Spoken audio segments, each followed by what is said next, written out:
his nafs, in his soul, and what benefit it brings to him in his life when he organizes his life by the Quran. So this is a book called The Way to the Quran by Khurram Murad, who's a very famous writer. He's written a number of books actually. So if you have an opportunity, inshallah, you might find this online, in as much as maybe there's a means to maybe photocopy some of these things and pass them on to you. But it's a very good book to read, because next week we are discussing about the Quran, and without doubt that is going to be the centerpiece in the life of the Muslim. And the second thing I wanted to leave you with is just the whole idea. You know, it's like the final point I'll make, then I'm not going to say anything. When you know that there is a Creator who created you, there should be like a set of thoughts which come to your mind immediately, which is, Subhan, there really is a Creator? I can prove it. I know for sure, I'm 100% sure there's a Creator. What does that mean for me? It's a absolutely fundamental thing that we need to be affected by. It's like standing in the middle of the road and a car is coming towards you. What would you do? You move out of the way, because it's certain.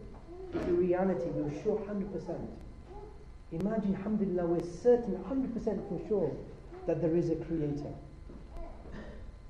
What does that mean?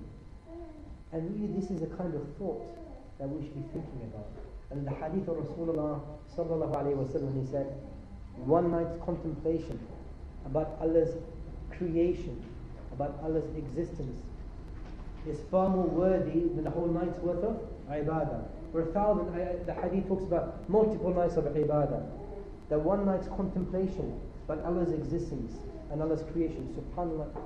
Think about the impact it would have in the life of any person to know there is a Creator that created him for a purpose, and yet we don't know what that purpose is. So I really hope we have an opportunity from the discussion today to think about this matter, because we are believers, and we know that Allah created us, and we know we have an obligation to worship Allah subhanahu wa ta'ala, and we know we will be accountable for every little thing that we do. How can we be neglectful then? How can we be neglectful?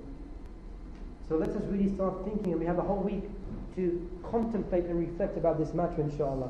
And next week when we meet, we'll go into this beautiful discussion about how we can categorically prove that Quran is the word of Allah authoritatively.